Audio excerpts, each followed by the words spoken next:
రోజులుగా వర్షాలు సృష్టిస్తున్న బీభత్సాన్ని మనం అందరం చూస్తున్నాం. కోస్తాంధ్రలో అయితే ఏమి, ఉభయ గోదావరి జిల్లాలు అయితే ఏమి, విశాఖ ప్రాంతం అయితే ఏమి, ఏజెన్సీ ప్రాంతం అయితేనేమి, ఇలా అన్నీ దాదాపుగా మునిగిపోయాయి. లక్షల ఎకరాలలో పంట నష్టం జరిగింది. వేల కోట్ల ఆస్తి నష్టం కూడా జరిగింది.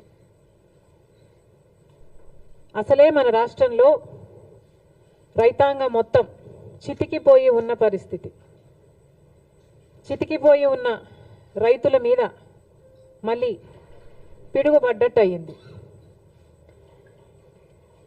ఆంధ్ర రాష్ట్రంలో రైతులకు విలువ లేదు, పండించిన పంటకి గిట్టుబాటు ధర లేదు. గత 5 సంవత్సరాలుగా రైతులు వైసీపీ సర్కార్లో జగన్మోహన్ రెడ్డి గారు చేసిన నిర్లక్ష్యంలో ఎంత చితికిపోయి ఉన్నారో అందరం చూసాం. రాజశేఖర రెడ్డి గారు ముఖ్యమంత్రిగా 5 సంవత్సరాలే ఉన్నా 5 సంవత్సరాలలో రైతుకు పెద్దపీట వేశాడు, రైతుల్ని ఆదుకున్నాడు, రైతులకు రుణమాఫీ చేశాడు. ఎన్నో పథకాలు రైతుల కోసమే చేసిన వ్యక్తి, రైతు పక్షపాతిగా నిలిచిన వ్యక్తి రాజశేఖర రెడ్డి గారు. కనీసం రాజశేఖర రెడ్డి గారు మొదలుపెట్టిన జలయజ్ఞం కూడా జగన్మోహన్ రెడ్డి గారు అధికారంలోకి వచ్చిన 6 నెలలకే పూర్తి చేస్తామని చెప్పి కూడా విస్మరించాడు. ఒక జలయజ్ఞంలో కొత్త ప్రాజెక్టులు కట్టడం కాదు కదా, అసలు ఉన్న ప్రాజెక్టులను కూడా కనీసం మెయింటెనెన్స్, కనీసం రిపేర్స్ కూడా చేయకపోతే ఎన్నో ప్రాజెక్టులలో గేట్లు ఊడి కూడా నదులలో తేలడం మేం చూసాం. అయినా సిగ్గనిపించలేదేమో. రైతుల కోసం 3,000 కోట్లతో ధర స్థిరీకరణ నిధి ఏర్పాటు చేస్తామని చెప్పారు. 1 సంవత్సరం కూడా పక్కన పెట్టలేదు. 4,000 కోట్లతో రైతులు పంట నష్టపోతే నష్టపరిహారం కింద పక్కన పెడతామన్నారు. 1 సంవత్సరం కూడా పెట్టలేదు. రాజశేఖర రెడ్డి గారు ఉన్నప్పుడు ఇన్పుట్ సబ్సిడీ అయితేనేమి, లేకపోతే డ్రిప్ మీద సబ్సిడీ అయితేనేమి, యంత్రాల మీద సబ్సిడీ అయితేనేమి, ఇలా ఎన్నో ఇచ్చి ఆదుకుంటే ఏది ఇవ్వకుండా రైతుల్ని ఘోరంగా ముంచేయడం గత 5 సంవత్సరాలుగా. రైతన్నవాడు అసలు ఆంధ్ర రాష్ట్రంలో అప్పే లేని రైతన్నవాడు లేకుండా మిగలకుండా పోయాడు. ఇంత చితికిపోయి ఉన్న రైతుల మీద ఈరోజు మళ్ళీ ఈ వర్షాల భారం. మరి రైతన్నవాడు ఏం చేయాలి? రైతులు ఎలా బతకాలి? ఇప్పుడు ముఖ్యమంత్రిగా చంద్రబాబు గారు ఉన్నారు. కూటమి సర్కార్ అధికారంలో ఉంది. మరి ఇప్పుడు కూడా రైతుల్ని ఆదుకోకపోతే ఆంధ్ర రాష్ట్రంలో అసలు రైతులే మిగలరు. ఇప్పటికే ఒకరోజే 10 సెంటీమీటర్లకు పైగా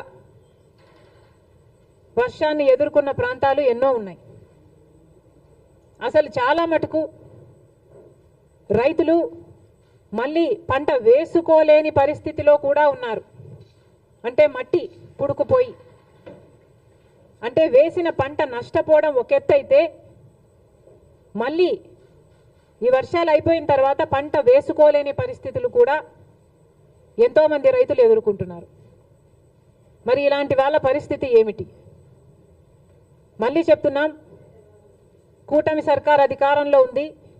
చంద్రబాబు గారు ముఖ్యమంత్రిగా ఉన్నారు. ముఖ్యమంత్రిగా ఉన్న చంద్రబాబు గారు మన రైతుల గురించి, వాళ్ళ పరిస్థితిని గురించి ఆలోచించాల్సిన అవసరం ఉంది. రైతులను ఆదుకోవాల్సిన అవసరం ఉంది. కూటమి సర్కారు అధికారంలో ఉంది.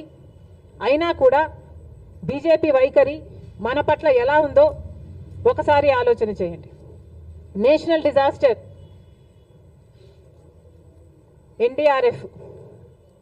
ఎన్డీఆర్ఎఫ్ బలగాలు మన రాష్ట్రాలకి ఎంతమంది వచ్చారు? ఎంతమందిని ఆదుకున్నారు? ఇదే వర్షాలు ఒకవేళ యూపీలోనూ గుజరాత్లోనూ పడితే అక్కడ ఎంతమంది బలగాలు ఉన్నారు? మన రాష్ట్రం అయితే ఎందుకు ఈ సవతి తల్లి ప్రేమ? ఇంకెన్నాళ్ళు? గత 10 సంవత్సరాలుగా బీజేపీ ప్రభుత్వం కేంద్రంలో అధికారంలో ఉండి కూడా మనకు ఒక్క మేలు కూడా చేయకపోగా ప్రతి విషయంలోనూ మోసం చేసుకుంటూనే వచ్చింది. మరి అలాంటి బీజేపీతో చంద్రబాబు గారు కూటమి కట్టారు. ఆ కూటమి ఇప్పుడు అధికారంలో ఉంది. మరి ఇప్పుడైనా మన రైతుల్ని ఆదుకోకపోతే మన రైతులు నిజంగానే చితికిపోతారు. దయచేసి చంద్రబాబు గారు దీన్ని ఒక మామూలు వర్షంగానో వర్షాకాలం వర్షంగానో చూడకుండా రాష్ట్ర విపత్తుగా దీన్ని పరిగణలోకి తీసుకొని ప్రతి రైతుకి ఏం కాంపెన్సేషన్ ఇస్తారు, ఎంతమంది రైతులు నష్టపోయారు, ఎన్ని ఎకరాలలో పంట నష్టం జరిగింది, ఎన్ని వేల కోట్ల ఆస్తి నష్టం జరిగింది, ఇవన్నీ వెంటనే లెక్కలు వేసి రైతులను ఆదుకోవాల్సిన అవసరం చంద్రబాబు గారికి ఉంది. చంద్రబాబు గారు పక్క రాష్ట్రంలో తెలంగాణ రాష్ట్రంలో రైతుల కోసం ఆ ప్రభుత్వం రుణమాఫీ కూడా చేయడానికి సిద్ధపడింది. మాకు చెప్పుకోవడానికి గర్వంగా ఉంది. అవతల తెలంగాణలో రేవంత్ రెడ్డి గారు ముఖ్యమంత్రిగా ఉన్నారు. కాంగ్రెస్ పార్టీ అధికారంలోకి వస్తే కాంగ్రెస్ పార్టీ రైతులకి రుణమాఫీ చేస్తుంది అని రాహుల్ గాంధీ గారు మీటింగ్ పెట్టి మరి ఎన్నికల ముందు చెప్పడం జరిగింది. ఆ వాగ్దానాన్ని ఈరోజు రేవంత్ రెడ్డి గారు నిలబెట్టుకోవడం జరిగింది.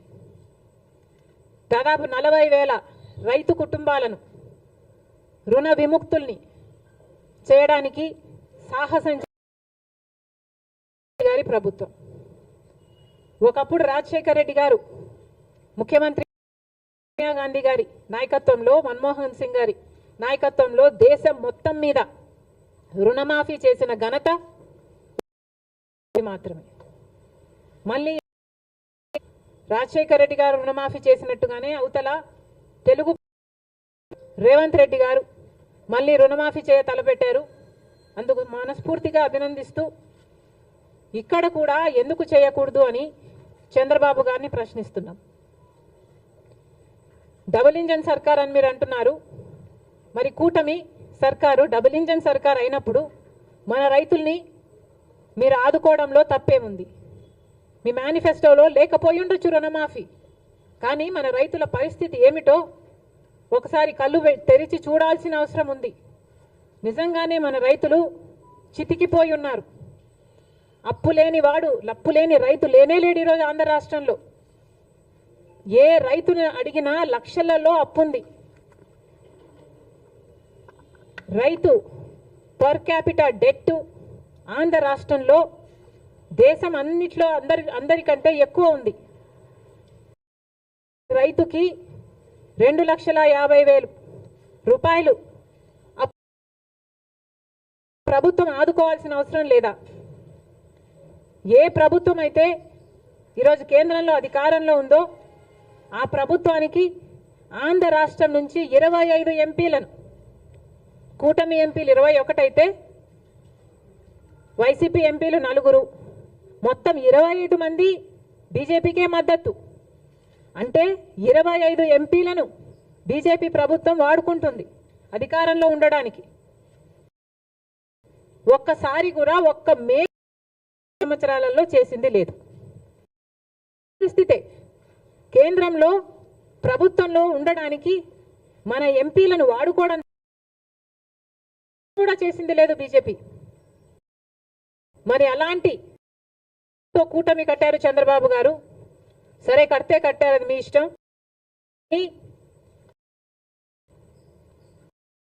రుణమాఫీ చేయాల్సిన అవసరం ఉంది. మీరు వాళ్ళతో మాట్లాడతారో, బుజ్జకిస్తారో, ఒప్పిస్తారో, కొట్లాడతారో, ఏది చేసైనా సరే మన రైతులకు కూడా రుణ చంద్రబాబు గారు ప్రయత్నించాలని కాంగ్రెస్ పార్టీ డిమాండ్ చేస్తుంది.